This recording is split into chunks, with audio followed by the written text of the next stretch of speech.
Hey guys, this is Camfrey15 back at it, back at it with another video for you guys. And we are here with the next Black Clover arc review for you guys, and that is the Elf Reincarnation arc. Um I think this is the longest arc in the series so far. And man, this was an arc that had a bunch of twists, a bunch of everything in it. Just good stuff, development, yada yada yada. All I can say, and then the whole standpoint with the whole new introduction with this whole new devil's concept now. This is freaking crazy. But yeah, the Elf Reincarnation arc. And the funny thing is, I barely took any notes because I can literally probably talk about the Elf Reincarnation arc pretty damn well. Enough. Now I put some notes down to just remind myself of some things, some big events. But other than that, I remember mostly much of everything. But this arc essentially covers the part where the Eye of the Midnight Storm, or Eye of the Midnight Storm, Eye of the Midnight Sun finally does its whole plan to essentially do what they've been building up to, and we later find out that essentially they're all elves and stuff like that. Now, like I said, leaving off the chapter, leaving off of the last video, like I said, the arc starts essentially right as after the Royal Knights exam arc ends, and that's with the Royal Knights crew raiding the Eye of the Midnight Sun base, and they split them into different teams and stuff like that. But the one important thing is the fact that, well, oh, and I forgot to mention, holy crap, I keep forgetting to do this because I want to get into talking about this arc.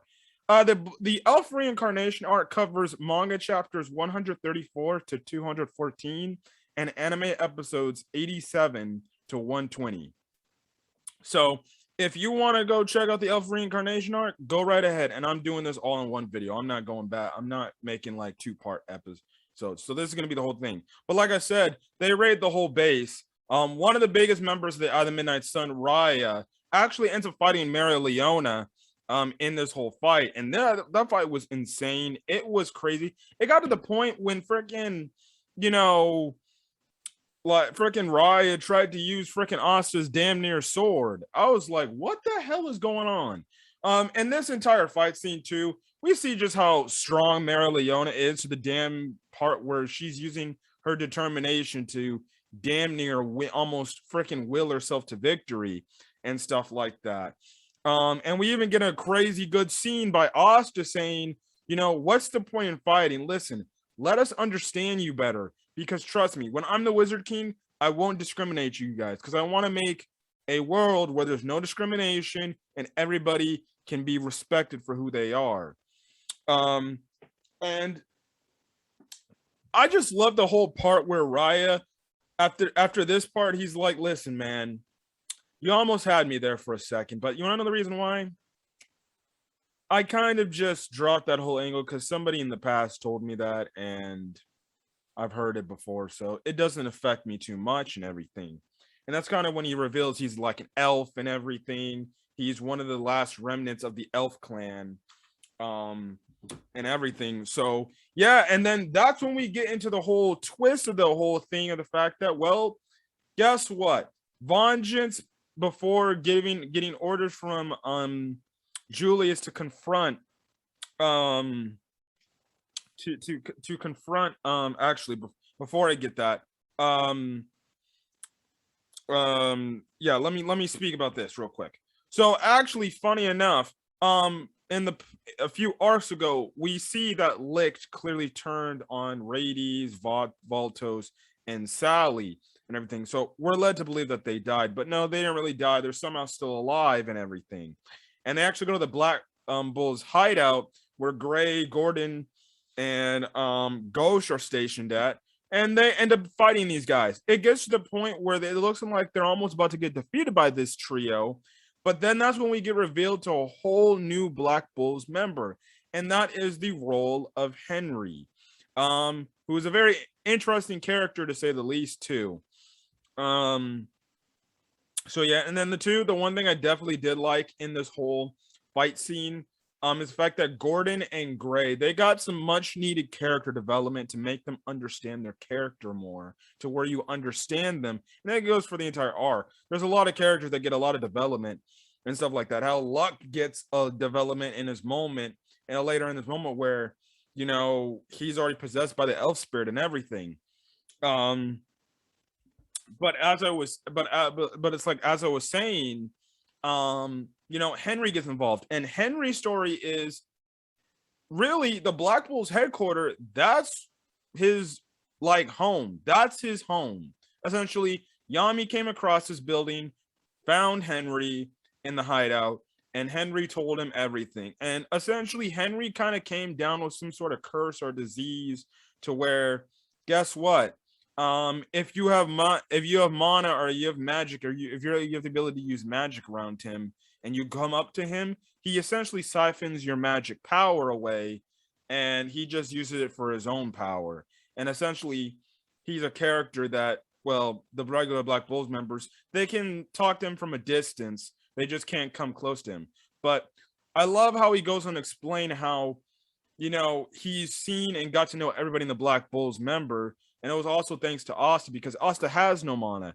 And he can actually talk to them face to face. Right then and there, which I thought was pretty cool and stuff like that. And I really do love the fact that Henry's like, I've heard all your guys' story and stuff like that, but now, you know, it's my time to save you guys. So I definitely do like Henry. I do like his character. I think he's a nice addition to the team, and he's very powerful.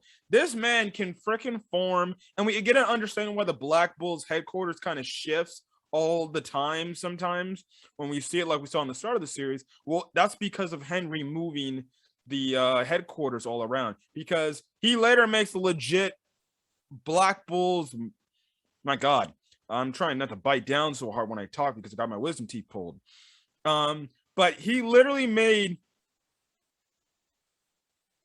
the Black Bulls headquarters literally look like a freaking Power Rangers type of freaking Megazord bull mech. And my God, I was like, oh, this guy's OP as shit. He's OP as fudge. You don't want to mess with this guy. And it's like he can use different pieces and stuff like that. It's dope as hell. It's really freaking cool. And I just love the whole aspect there and everything.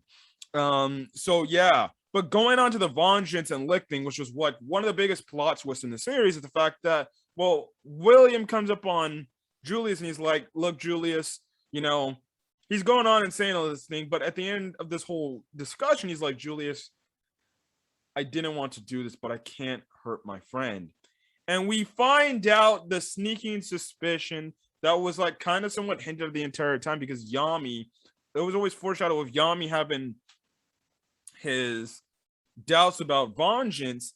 And we find out that really vengeance is Licht, and technically he's the Eye of the Midnight Sun. But in reality, we find out, going back to the elf whole thing, and you know, this elf spirit, which we later know is Patre, essentially, you know, came into William Vengeance's body, and they kind of shared, you know, they kind of shared control of the body, essentially, and everything. And it's late, and like I said, this time, you know, Vengeance feels like, after hearing Patre's story, you know, he felt some sympathy for Patre, and then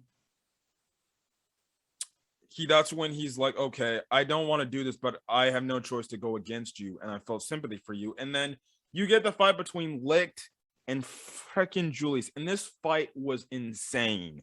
Like, my goodness, I was watching this fight for the first time. I was like, dude, this is crazy. And we even see Julius's grimoire that's in the up in the sky, and his fucking grimoire has no fucking cover book or nothing when he uses it. It's like literally endless, and it's just a bunch of different spells and shit he's learned over, I'm guessing, a lifetime of a period. And we later found he can, like, Julius can actually like affect freaking time and everything, and like stop and slow down time, and it gives him an advantage against Licht. That isn't until Licht finally gets his game, and then you get one of the biggest plot twists in the series. And I'll talk about what happened later too, is the fact that Julius gets impaled by Licht, and he ends up dying. Yami sees this, tries to stop Licht. Also, too, Licht was there, came to fight Julius for the magic stone, but it was too late for Yami to stop Licht, and Licht gets away. Excuse me. But that's the whole thing there and everything, and it's crazy enough. Within its type of whole thing, you get this whole plot twist that, oh shit, Julius is dead. Now we're really freaking screwed and stuff like that. So what happens is Lick takes the magic stone he got from Julius back, and he's got all the magic stones in his possession. When he finally comes back to the whole Eye of the Midnight Sun base, I do like the one thing where Asta also says, I don't want to leave Mary Leona to fight on her own. So he comes back and he's willing to get involved in the fight and everything. But when Lit comes back, really Patre, when Patre finally puts the whole magic stones into the whole thing, it essentially starts this whole thing where you have the elf spirits essentially reincarnate into some of the magic knights, bodies, and they take in full control. Like Charlotte is taking control of one person. Luck is taking control of. Even gets taken control of. The only and we see some of the members of the Magic Knight squad, even some of the Royal Knight members, like all thrown off their game because their allies are attacking them. And this is the whole thing about the elves coming in and this whole thing. Also, we see another Lick freaking revive, and he's also got like a freaking like a sword like Asta that's similar to his, which I think is the Demon Destroyer sword or something like that. And they gets even more freaking crazy from that standpoint on and stuff like that. It gets to the point where they have to retreat and get out because it's just too much damage. Now, the interesting thing about is this. Unlike all the other people, who are attacking with the elf spirits, he has an elf spirit within him, but he actually fights against the spirit and he has control of the body. We later kind of find out the reasoning why of that, because he's essentially was the son. He was essentially was the baby with then Lick and his wife and his wife. I forgot the girl's name, the human girl's name, the first Wizard King's sister. What is it? He had the spirit of that, so it was only a baby. So obviously, would probably have the more dominant personality over that, but they escaped. The one thing I definitely did love too, as they're retreating, is they have to retreat. They're trying to retreat back to the capital, but there's mayhem going all over the Clover Kingdom, like all crazy, and they actually pass by Hodge Village, or they're coming up on Hodge Village, and Hodge Village is actually being attacked by magic knights who are being possessed by elves. And the same thing we see with all the other elves are these possessed people with the elf spirits within him. They're all saying that we need to kill the humans. They need to die. Humans are worthless beings. They did something wrong to us. We got to do wrong to them. And the one thing I loved is how Austin told Nozel, like, listen, that's our home village. I don't care what you say. We have to save it. And Nozel's like, okay, you guys can go do that. I'm going to freaking go deal with the capital business, and they split them into teams. I also do like the fact that Nozel also finally acknowledges Asta as a considerable rival to becoming a Wizard King, and I do like that too. I also do like the whole standpoint that Nozel wanted Noel to be by his side, because we later found out the whole story thing, and then too the fact that Nozel this is the part of the story where Nozel starts to actually gain respect. And he actually apologizes to Noel, which I did love when they get to their house, which I'll speak up in a bit. But the one thing, like I said, I loved when Asta and came back to Hod's village. It was such a great scene, especially because it looked like those elf spirits were going to kill everybody in Hod's village, but they came back and saved everybody. And man, to say that Sister Lily was so happy to see them, the fact that she sees that they're grown, and it goes to show you that when they were kids, they aspired to be magic knights, and now they're actually living out their dreams and they're protecting even their own village. It was a nice great scene, and I definitely enjoyed it. I was like, oh, that touched my little freaking heart, and stuff like that. Um, so yeah, but like I said, the whole castle was getting into this whole thing. Also going with the Black Bulls, hideout stuff and everything.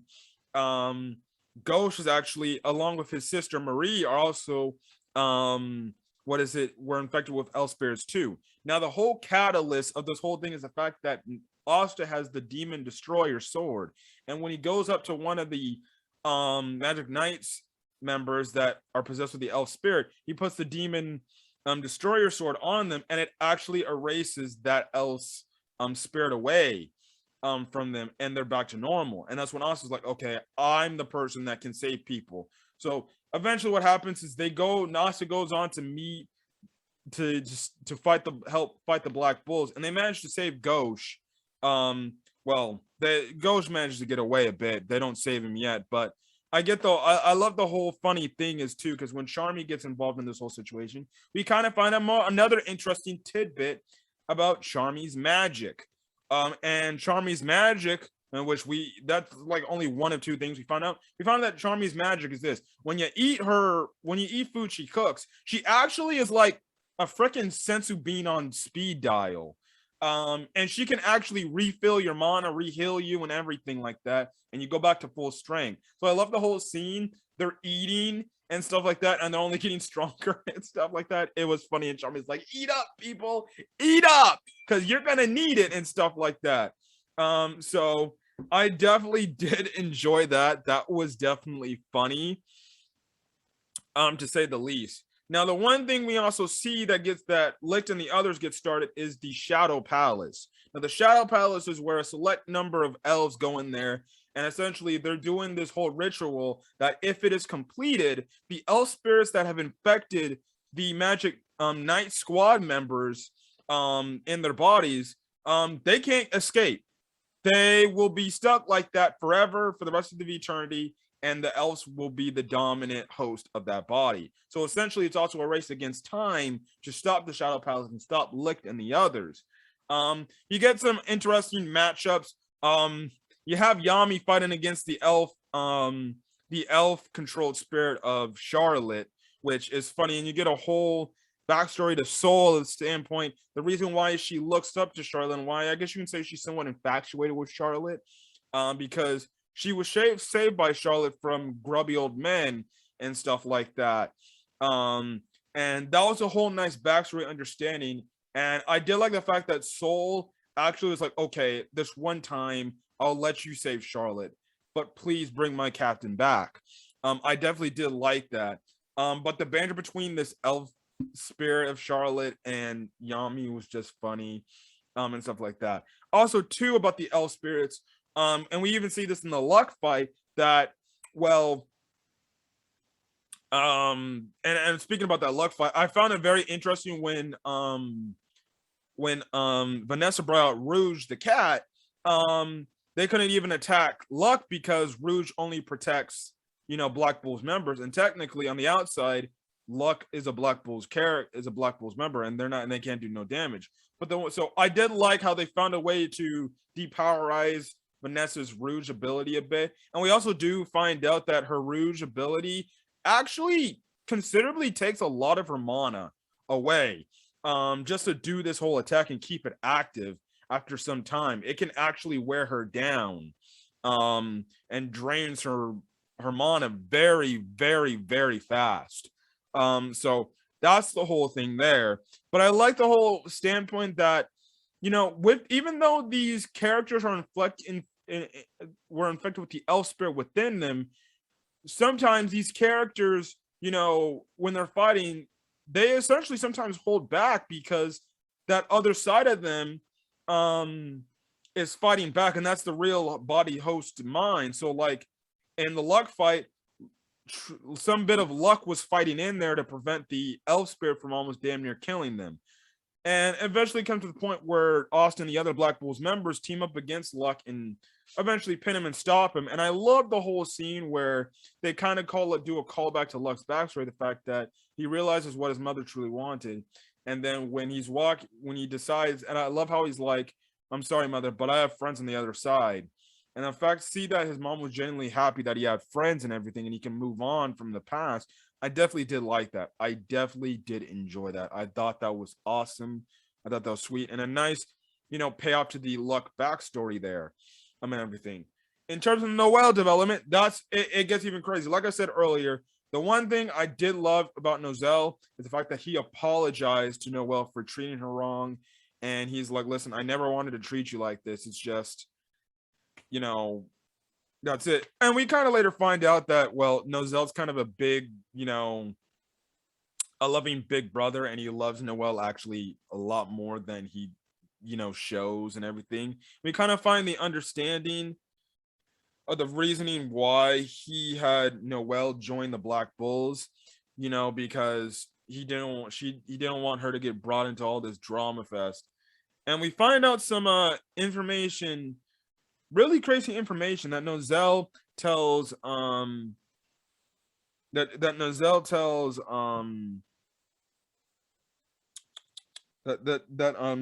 Nozel tells Noel, and we find out that, well, her mother was murdered. Now I don't remember if he said like she was murdered by a devil, but all I do know, Nozel said, I can't tell you the details because because it's too dangerous for you to find that information out, and stuff like that. And I don't want the same thing happen to you. But the elf spirit that had the compass like magic actually attacks Solid and I forgot the older sister's name. But you have the moment where Nozel and Noel, excuse me, save them, but they eventually get back in the corner, and then that's when we get into the one of the most craziest scenes where we have Noel finally get her power boost and have her development kind of come for full circle, and that's her getting her water Valkyrie armor, which was, when I first watched this, man, it was so badass to see her get that spell or get that ability. It was so crazy, and it was like, oh my goodness. And I love how Nozel's like, it's like Noel's like our mother. She literally is the embodiment of our mother. It's almost the same exact dress, which we saw earlier in the flashbacks and stuff like that, when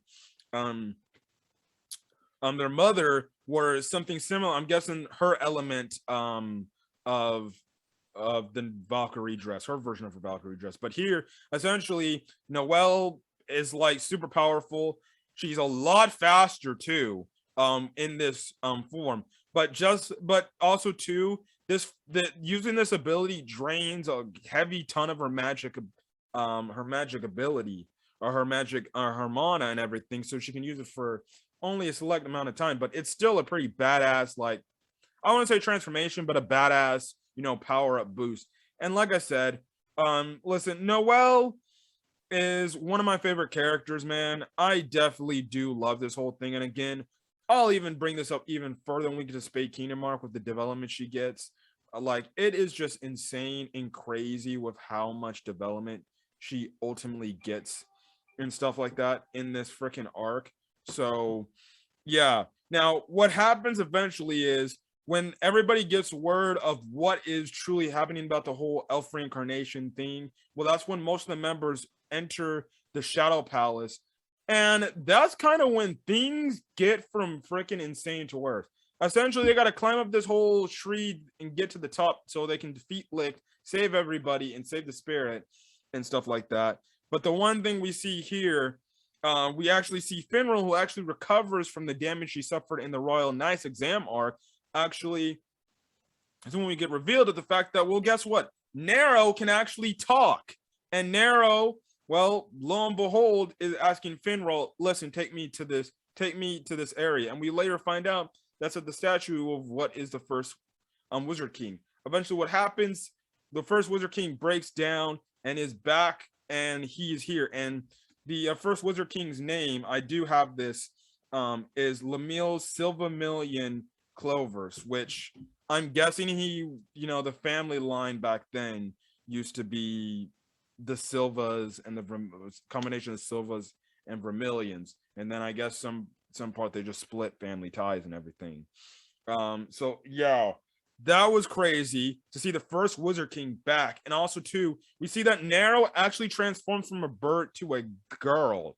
And I'm like, what the hell? Eventually they end up going to the Shadow Palace, and that's when we get everything freaking revealed.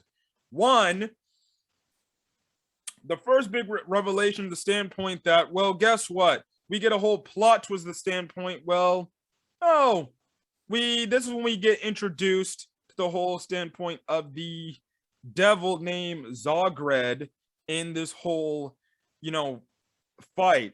And he uses word magic. And essentially whatever he says comes, and it's freaking crazy. And this is one of the biggest plot twists.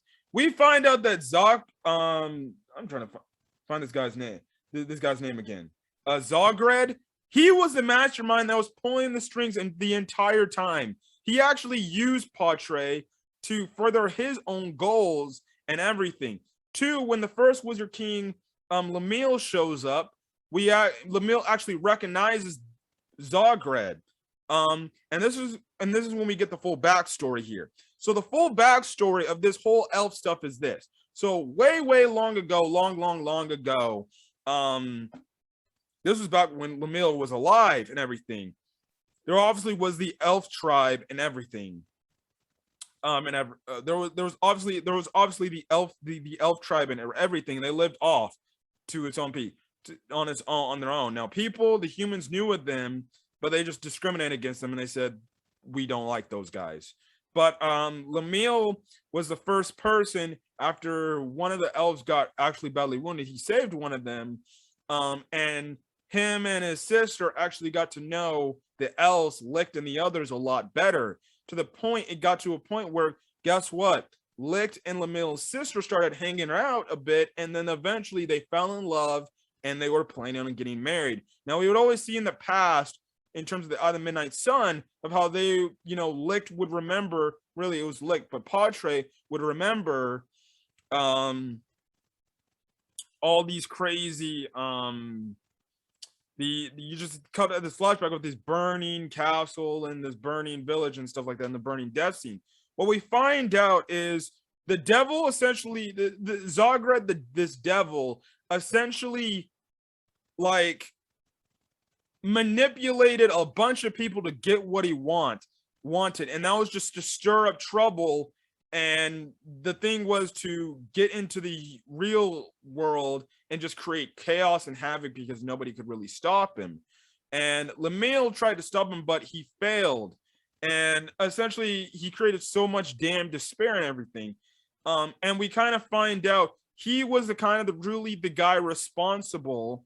Because of it, he controlled the royal humans that essentially executed a plan to kill all the elves at the wedding scene. And because of it, all the elves are being killed off and everything. And even Patre gets impaled and stuff like that. And eventually gets to the point where Patre reincarnates into Vengeance's body and lives within Vengeance. And that's when that whole arc line story goes on. But the thing is, Lamille gets there too late. Also, we also do find out that Nero's real name was Secre, and she was kind of the assistant to, well, Lamille. And I did like their relationship. It seemed like they had some sort of thing going on between the two. Even though Secre was kind of a poor girl and everything, she was just a peasant girl. And they're also creating this like storage type of weapon and stuff like that. Or the storage like device or something like that. The stores magic and stuff like that, which was pretty interesting. Which we later found out that kind of saved Julius's freaking life, and stuff like that. But what happens is, what happens is, it's too late. Lamille gets there too late, and Licht's telling Lamille, "Look, I'm sorry. I have too much despair and hate, and you're gonna have to kill me now." And we kind of get a backstory, like if you've seen the intro, the fact that the first Wizard King defeated this big, gigantic demon, well, you get the full understanding, because Licht was that big, gigantic demon that Lamille had to defeat. And when I was watching, I was like, wow, this is just eye-opening freaking crazy, man. Just eye-opening crazy. And it gives the it makes Lamille freaking use up damn near all his magic power to defeat this gigantic demon. And that's, you know, obviously as he is, and he turns to stone and stuff like that. Also, too, Sakurai also uses like forbidden type magic. Like I forgot the exact magic she uses, but the magic she uses is essentially forbidden, and it gives her the horns, and that's when she transforms into the bird and everything. Eventually, what happens is she managed to seal up the dang devil and everything, but because of it, she did it a way that she's not supposed to do it. That's what happened, and stuff like that. And things are getting crazy. So, Lagret is like, I fooled all of you guys. I made you do all this stuff, and guess what? Oh, for that to die again. And stuff like that. And it's like, this was like one of the craziest plot twists of the freaking century. It's like, dude, so insane. Asta, it takes literally the combination of Asta and Yuno working together to defeat him, to the point where it's like Asta channels his inner true demon, or well, his inner true devil within himself, to give him enough power to defeat Zagred.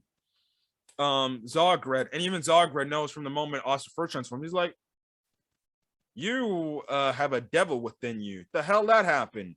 And stuff like that. And I did like the whole scene where the one devil within Asta is like, you're gonna die, and guess what? I will kill all of you. Now that's later explained in the Spade Kingdom arc, from what we know, with that. And yeah, that's the whole thing there. And you know, Austin manages to defeat Austin, you know, together managed to defeat Zagred. You know, they eventually get out of the collapsing Shadow Palace. Because of this, you know, and also too, we also do find out in this whole scene with Patre reviving, taking the form of Lick, because he looks so much exactly identical to Lick. We find out how he revived Raya, crap, Fauna, and then the last guy, the Despair guy. I forgot his name. But they got new reincarnations of themselves in this. They're just when they're younger. I did find it hilariously funny that when Fauna shows up again and they're reincarnated, they're essentially butt naked. And freaking Ryan's like, Fauna, you're naked, man. I don't want to look at that, but you know, then again, you could stay naked. And then obviously Fauna's like, stop looking, you damn pervert. But what happens is at the end of this arc, because of it, Patre understands the wrongs of his ways and releases all. And what happens, all the Elspeths within the Magic Knights get released and everything, and they go on their separate ways and they go on to the afterlife. But the one thing I did like is the fact that, well, even though Licht is gone, Patre's still alive, and it's looking like Patre was still going to be the only elf alive. But we find out that, well, Raya, Fauna, and even Despair Guy are still all alive, and they're going to live together again and everything. Speaking of Julius is still alive because Yami ends up finding him, and it's a much younger Julius. Because Julius actually stored at least 13 years worth of magic and stuff like that in the device that Lamille and Sekre created, which essentially gave him the life of the kid, so he's somewhat not dead. Okay. Listen, I personally, if I could go back, I'd probably kept Julius dead, but it isn't what it is. And even Julius says, like, most of the magic power I had, it's completely gone. I'm not as strong as I used to be. And stuff like that. So it depowers him, even though he's not dead, but I think it would have been much more of an impact if he just stayed dead, but that's just me. It's the same thing if you go watch Fairy Tale with the Makarov sacrifice. I had the same issues with that too. So that's the whole thing there, and everything. So yeah. But yeah, the arc essentially ends with, you know, the Eye of the Midnight Sun being defeated, and the day is saved for the Clover Kingdom. But the only thing is the Clover Kingdom and almost every ass everywhere is shuttered in ruins. And everywhere is essentially destroyed and everything. And that's the thing that sucks. But next time, the next Black Clover arc review video, we're gonna be covering the Heart Kingdom arc. This next arc doesn't really have a name. It's called Arc 10 or something like that. And I'm just calling it the Heart Kingdom arc review because we spent a little time with the epilogue and the back, the epilogue of the post Elf Reincarnation arc, and then that's when we get into the whole Heart Kingdom arc, which then leads us into Spade Kingdom arc and stuff like that. So yeah, that's the whole thing there. But in terms of the Elf Reincarnation arc, I definitely did like this arc. I know I probably sounded like I skimmed over a bunch of things, but I don't want to go too much in depth because I'm not making this like an in-depth review like my freaking say, for example, fairy tale reviews. But this was a really good arc. The action was crazy. The plot twists were insane. The whole concept of introducing the devil type of stuff content in this series changed, definitely, like changes the game for the rest of the series going forward, up to this point about everything and stuff like that. And the whole plan and stuff like that was crazy. There were so many crazy good moments that I could recall from this arc alone. I really did enjoy this arc, and I think it is my favorite arc of the series. Well, so far, the first half of the Spade Kingdom arc, that's probably my favorite part of the season. But then again, I haven't seen the full arc hasn't been completed yet. But when we get to that, well, I'll probably give my thoughts on that. But I think the Elf Reincarnation arc is my favorite arc in the series. And I might even fucking rewatch it again. But yeah, like I said, that's kind of all I wanted to say about the Elf Reincarnation arc. Hopefully you guys liked the video. So leave a like. Leave a like. Put in the comment section your thoughts on the Elf Reincarnation arc. Did you like it? Did you not like it? Other stuff you want to talk about it? Yada, yada, yada. As well as hit the subscribe button if you want to get more Black Clover content. I only got 2 more videos I got to make, and then I can finally start talking Black Clover manga.